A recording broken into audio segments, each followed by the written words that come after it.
এখন আমরা লাঞ্চ করতে এসে গেছি। এই দেখুন লাঞ্চের থালি, দুটো আমরা থালি নিয়েছি, এর সাথে এক্সট্রা মাটন আছে 1 প্লেট।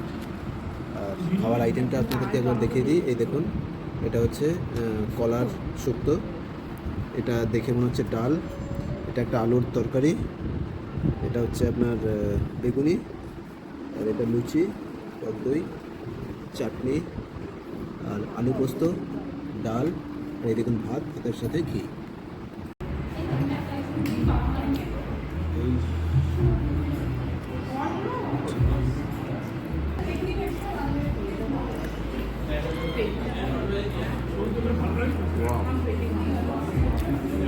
এই ঘরোয়া রান্না। এটা হলো মিষ্টি দই, রাজকীয়ভাবে আমাদেরকে পরিবেশন করেছে।